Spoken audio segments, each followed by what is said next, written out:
Mesdames et messieurs, bonjour ou bonsoir, cela dépend de là où vous nous recevez en ce moment. Bienvenue sur ce nouveau numéro de podcast. Comme il est de coutume, nous recevons pour vous depuis quelque temps des invités qui nous entretiennent sur les problématiques liées à l'eau. Pour cette fois-ci, nous recevons pour vous une invitée de marque qui va nous entretenir sur le thème « Investir dans des solutions fondées sur la nature pour la sécurité de l'eau ». Avant de débuter, nous allons laisser notre invité se présenter. Je réponds au nom de Tojino Degeno Agathe Shema. Je suis juriste d'entreprise et consultante en entrepreneuriat. Je suis coach en développement intégral, enseignante de droit. Je suis fondatrice et directrice de l'école professionnelle d'esthétique et cosmétique appliquée EPEC GEMA. Je suis conseillère municipale de la ville de Porto Novo, présidente en charge de la coopération décentralisée et de la relation avec les institutions. Merci, monsieur. Alors, Madame Tojino Degeno Agathe Shema, pour entrer dans le vif du sujet, à quoi fait-on allusion lorsqu'on parle de la sécurité de l'eau? Merci, monsieur le journaliste. L'eau, c'est la vie.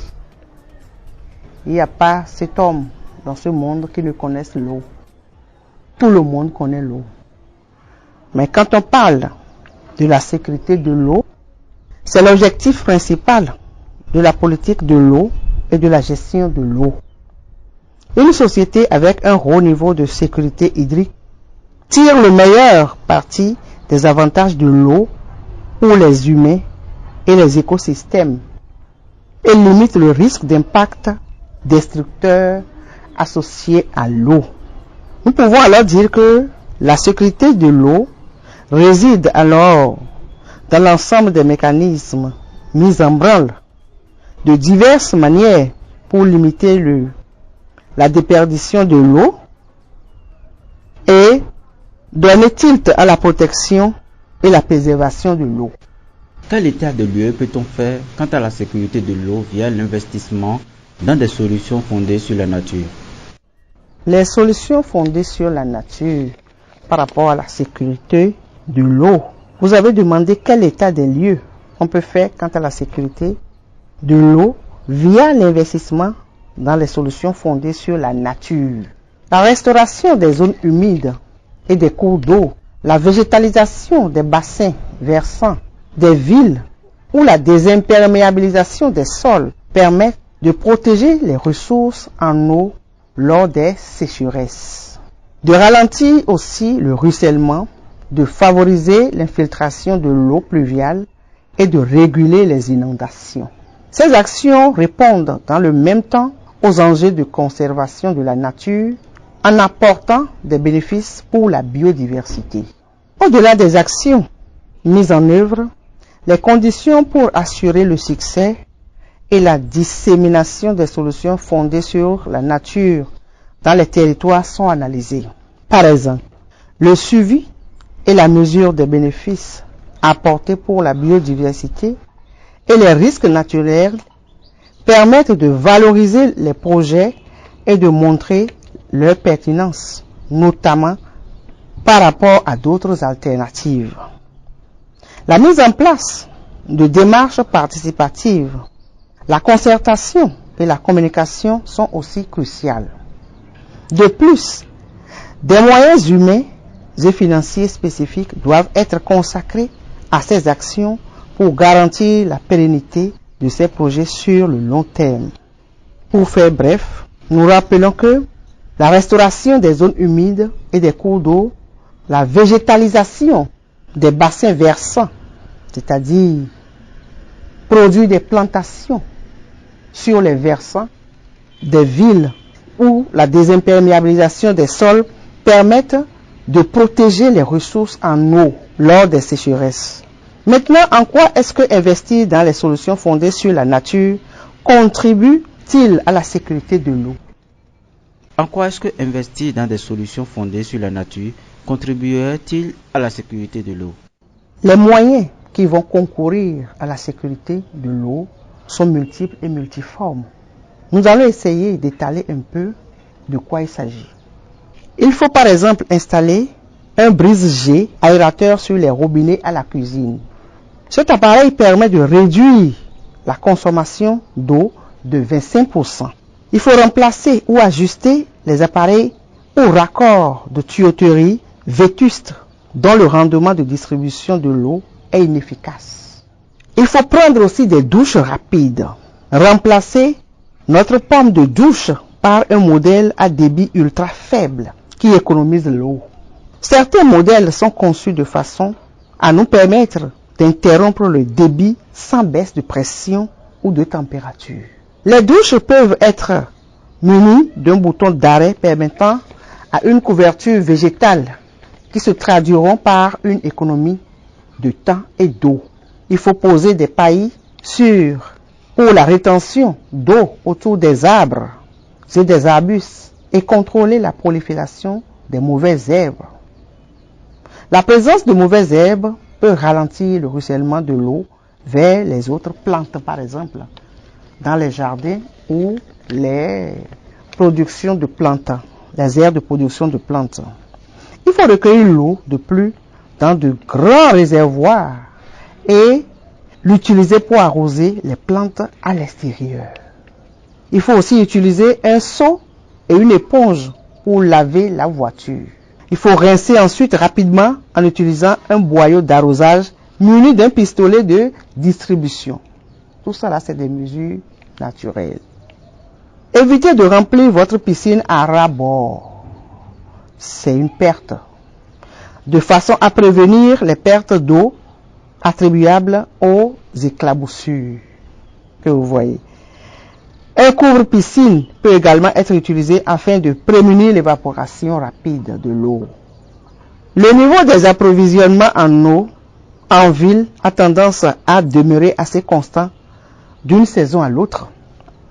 Mais le taux de consommation d'eau en saison sèche augmente de manière vertigineuse. Pendant la sécheresse, nous savons que la demande en eau est presque le double de ce qu'elle est habituellement. Tout le monde le sait. Et la conservation de l'eau est donc essentielle. Il importe de connaître et de suivre toutes les consignes concernant la conservation de l'eau et la pénurie d'eau en vigueur dans notre communauté. Il importe surtout de suivre de bonnes règles si notre eau provient d'un puits privé. Les bonbonnes installées, tout ça là, il ne faut pas se dire comme l'eau est chez moi à la maison, j'ai fait mon forage, je vais utiliser l'eau comme je veux. Donc nous devons préserver l'eau. En outre, nous devons essayer de poser un geste qui, si petit soit-il, contribuera à conserver l'eau chaque jour, car chaque goutte d'eau compte. À la maison, nous devons installer un brise-jet aérateur sur les robinets de la cuisine. J'ai dit tantôt que les gestes sont multiples et multiformes. Cet appareil permettra de réduire la consommation de l'eau. Il faut éviter de remplir les bassines chez nous à la maison de manière que l'eau ne verse. Là, je m'adresse surtout aux femmes et aux filles. Lorsque nous remplaçons notre toilette, nous devons prévoir et utiliser une cuvette de toilette à débit restreint, ayant un réservoir d'eau plus petit. Nous pouvons aussi installer un dispositif pour économiser l'eau dans notre cuvette actuelle afin de réduire le volume d'eau chaque fois que nous tirons la chasse d'eau. Tout cela, c'est naturel. Pour obtenir plus d'informations sur les conseils judicieux de conservation de l'eau, nous pouvons consulter le fournisseur local d'appareils de plomberie ou notre quincaillerie. Nous devons aussi faire fonctionner les machines à laver la vaisselle seulement lorsque la charge est complète. Nous devons aussi régler le niveau d'eau en fonction du volume de la charge à laver. J'ai dit tantôt qu'il n'y a pas de gaspillage de gouttes d'eau. Si nous devons effectuer une tâche ménagère, je parle de la dame surtout, nous devons remplir l'évier au lieu de laisser couler un jet d'eau continu. Donc nous allons fermer l'embouche pour pouvoir garder l'eau et utiliser l'eau là pour laver beaucoup de vaisselle. Pour la cuisson des légumes par exemple, nous devons utiliser uniquement la quantité d'eau nécessaire pour couvrir les aliments, de manière à ce que l'eau ne déborde pas pour qu'il y ait perte. La cuisson à la vapeur nécessite encore moins d'eau tout en gardant une meilleure valeur nutritive. Nous devons aussi éviter d'utiliser l'eau courante pour décongeler la viande ou d'autres aliments surgelés. Prévoyons plutôt les décongéleurs au four à micro-ondes en utilisant la fonction décongélation. Ici, souvent nous mettons de l'eau sur les viandes congelées, les poissons congelés afin de les rendre mous. Nous devons aussi bien fermer les robinets, mais sans les forcer pour qu'ils ne dégoûtent pas. Une seule goutte d'eau par seconde d'un robinet qui fuit peut représenter un gaspillage de 10 000 litres d'eau par année. Vous voyez ce que ça donne? Nous devons aussi garder une bouteille d'eau potable au réfrigérateur. Ne pas laisser couler le robinet jusqu'à ce que nous obtenions de l'eau froide. Est-ce que vous voyez? Nous devons aussi vérifier régulièrement les accessoires de robinet, de tuyaux, des raccords et des lave-vaisselle, des machines à laver pour détecter les fuites. Dans nos maisons, nous constatons qu'il y a des fuites qui durent et perdurent. Oui. Il faut colmater les fuites sans tarder. Il ne faut pas laisser l'eau fuir. Il faut poser un isolant sur nos conduits d'eau de façon à avoir de l'eau chaude plus rapidement. Cette mesure permet d'éviter le gaspillage d'eau pendant qu'elle se réchauffe. Cela peut également prévenir le gel de nos conduits pendant les mois de froid dans le septentrion. À l'extérieur, nous devons utiliser un balai pour nettoyer l'entrée ou le trottoir au lieu de les arroser avec de l'eau. Nous voyons ça souvent. En période de chaleur, les gens mettent de l'eau pour apaiser la poussière. Vous voyez, tout ça là, c'est du gaspillage d'eau. Il y a d'autres moyens plus adéquats. Pour arroser notre jardin, nous devons aussi utiliser un arroseur adéquat à arrêt automatique qui convient à nos besoins. Les pelouses ne devraient pas être arrosées plus d'une fois tous les 3 à 5 jours. Parfois, les gens le font tous les jours, matin et soir. Oui. L'évaporation se produit plus lentement le matin ou tôt le soir. Pendant les pénuries d'eau, les pelouses ne devraient pas être arrosées du tout. Nous devons demander conseil à l'horticulteur de notre localité concernant l'utilisation des plantes résistantes à la sécheresse et qui est disponible sur le marché et peuvent réduire la consommation d'eau jusqu'à 40%. Donc, il faut prendre ces mesures pour éviter les pertes d'eau et donner sécurité à l'eau. Nous ne devons pas laisser couler l'eau lorsque nous sommes en train de nous brosser les dents le matin ou lorsque nous sommes en train de laver nos mains et le visage ou en nous rasant. Nous savons que beaucoup font ça, hein? On laisse l'eau couler quand on est en train de se brosser, quand on est en train de se raser et ainsi de suite. Il faut éviter d'actionner inutilement la chasse d'eau de la cuvette de toilette. Il faut déposer les papiers minces et autres déchets similaires dans la poubelle au lieu de les jeter dans la cuvette. Une personne consomme en moyenne plus de 100 litres d'eau par jour juste en actionnant la chasse d'eau de la cuvette, ce qui correspond à 45% de la consommation d'eau totale pour une personne dans la maison.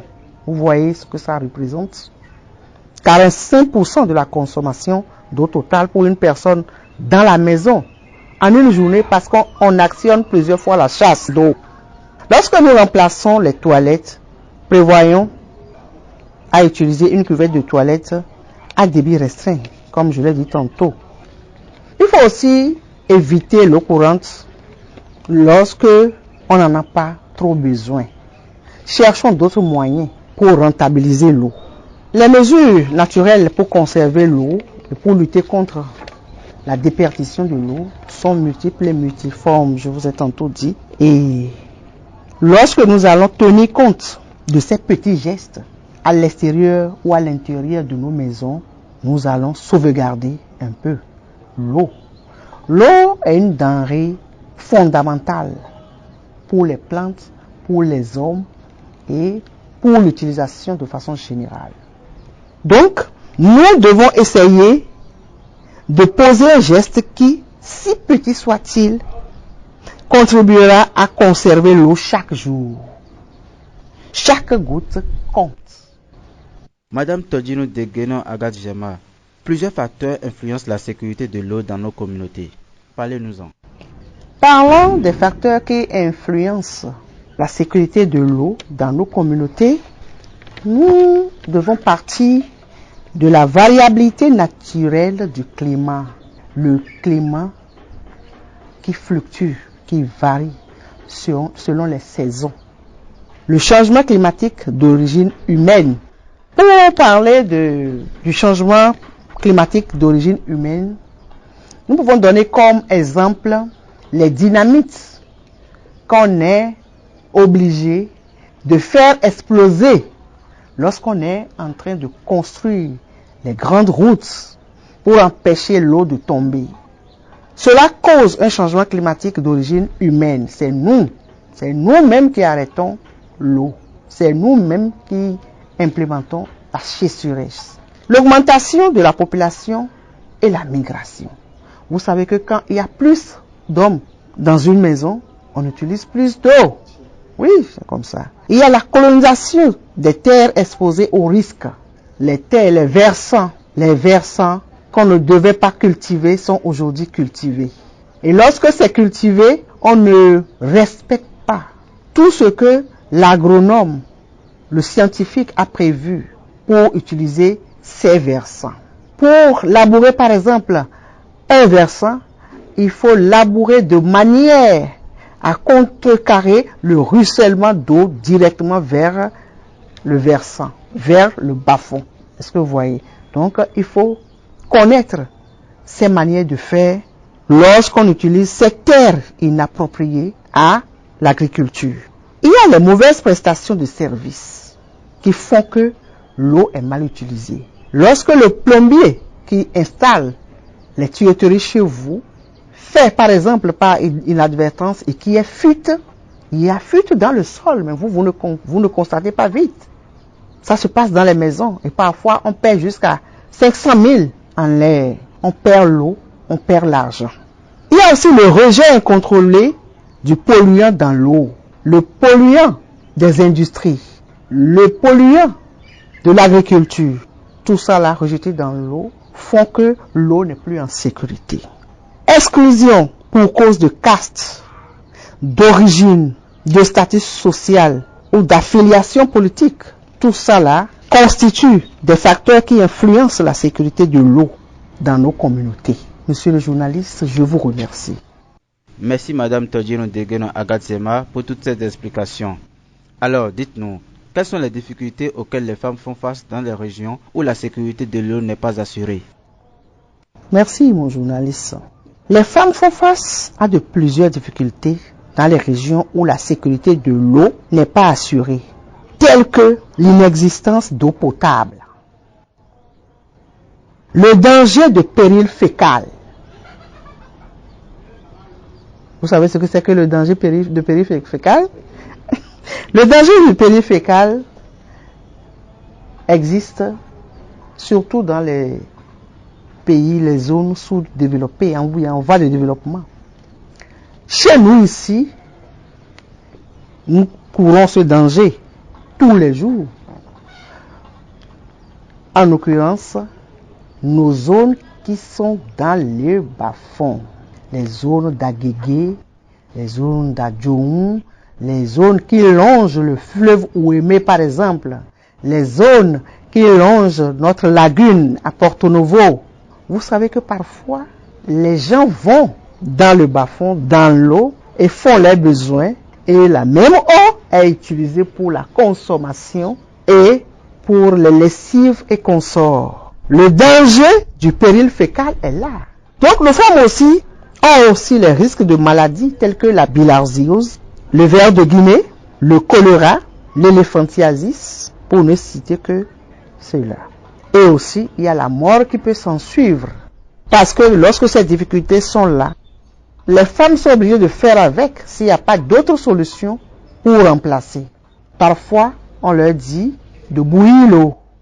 Il y a des microbes qui ne meurent pas à la chaleur. On est aussi obligé d'utiliser l'aquatab, des comprimés qui sont des comprimés pour donner un peu de sécurité à l'eau. Vous voyez. Il y a aussi d'autres moyens. Mais ce n'est pas tout le temps, ce n'est pas tout le monde qui peut installer ou bien qui peut avoir ces moyens de reconvertir l'eau, n'est-ce pas? Donc, nos femmes sont confrontées à beaucoup de difficultés et cela joue sur la famille nucléaire et la population aussi. Merci bien. Quel état des lieux peut-on faire quant à l'implication des organisations de la société civile dans l'investissement dans les solutions fondées sur la nature pour la sécurité de l'eau? Les organisations de la société civile, à travers une politique de plaidoyer, amènent les décideurs politiques à s'impliquer face aux difficultés de pénurie d'eau en faveur des femmes dans les zones rurales. Par leurs actions, les systèmes d'approvisionnement en eau potable s'accroissent. Les organisations internationales telles que l'OMS, l'UA, l'UNESCO, pour ne citer que ces organismes, facilitent cette mise en œuvre. Les gouvernements aussi facilitent ces mises en œuvre pour instaurer une sécurité d'eau pour la population. Quelles recommandations peut-on faire et à qui doivent-elles s'adresser pour garantir aux communautés l'atteinte des ODD 6 et 16 pour assurer une véritable sécurité de l'eau aux femmes? L'ODD 6 stipule de garantir l'accès de tous à l'eau et à l'assainissement et rassurer une gestion durable des ressources en eau. Par cette demande de l'ODD 6, il s'agira de sensibiliser par rapport aux mesures naturelles que je viens de citer. Les mesures que je viens de citer pour la sécurité d'eau, les mesures naturelles surtout. Par rapport à l'ODD 16, on demande de promouvoir l'avènement de la société pacifique et ouverte aux fins de développement durable. Les OS doivent veiller à l'applicabilité des ODD 6 et 16. L'État central doit veiller à promouvoir l'action des OSC qui travaillent dans ce sens dans leur dynamique à assurer une véritable sécurité de l'eau aux femmes. L'État doit multiplier les actions de sensibilisation pour une bonne gestion de l'eau après l'implantation des systèmes d'approvisionnement. Les femmes rurales et la population entière doivent respecter les mesures d'hygiène face à la bonne gestion d'eau, car un geste qui, si petit soit-il, contribuera à conserver l'eau chaque jour. Je vous ai tantôt dit que chaque goutte compte. Chaque goutte d'eau compte et l'eau, c'est la vie. Merci. Quels sont les différents acteurs qui doivent agir pour l'atteinte de ces objectifs? Pour l'atteinte de ces objectifs, les acteurs sont multiples et multiformes. Il s'agira des OSC, des femmes qui utilisent plus l'eau que tous, le gouvernement, les législateurs, les organismes internationaux et d'autres. Tout le monde doit agir pour garantir la sécurité d'eau, d'une manière ou d'une autre. Merci. Que peut-on faire en ce qui concerne la mobilisation des ressources pour un investissement sûr et durable pour garantir une véritable sécurité de l'eau aux communautés en général et aux femmes en particulier? Là, il faut prévoir au niveau des communes, au niveau des PDC, des plans de développement pour la commune, de chaque commune, des rubriques de financement, des activités pour la sécurité d'eau, surtout celles de sensibilisation et de plaidoyer. Chaque commune doit penser à la sécurité d'eau et investir pour la sécurité d'eau à travers les OSC, par exemple. Chers auditeurs, nous tendons tout doucement vers la fin de ce podcast. Alors, Madame Todjinou Degueno Agathe Germa, avez-vous un plaidoyer à faire? Un plaidoyer à faire par rapport à la sécurité d'eau. Je reprends en disant que chaque commune, lors d'élaboration des PAI, des PDC, doivent penser à l'eau, à la sécurité d'eau et prévoir des ressources à part ce que fait l'État et les organismes internationaux. Chaque commune doit agir en la matière pour assurer une meilleure sécurité d'eau à sa commune. C'est ce que je pense et je leur dis, je demande que chaque commune, les maires, chaque commune, chaque arrondissement a besoin pour faire afin de lutter contre l'insécurité de l'eau. Par exemple, là où il n'y a pas d'eau potable, prévoir des bonbonnes, des storès qui peuvent contenir de l'eau potable pour approvisionner la population en eau potable. Merci bien. Au vu de tout ce qui a été dit précédemment, avez-vous un mot de fin? Mon mot de fin stipule que nous devons préserver l'eau dans toutes ses formes. L'eau, c'est la vie. Nous devons éviter les actions et actes qui sont contre la protection de l'environnement. Nous devons travailler pour limiter l'effet de taux de serre afin de préserver le climat pour favoriser la sécurité de l'eau. Je vous remercie. Mesdames et messieurs, nous sommes à la fin de ce podcast. Nous rappelons que nous avons reçu Madame Todjinou Degueno Agathe Germa, avec qui nous avons échangé sur le thème « Investir dans des solutions fondées sur la nature pour la sécurité de l'eau ». Merci de nous avoir reçus chez vous et à très bientôt.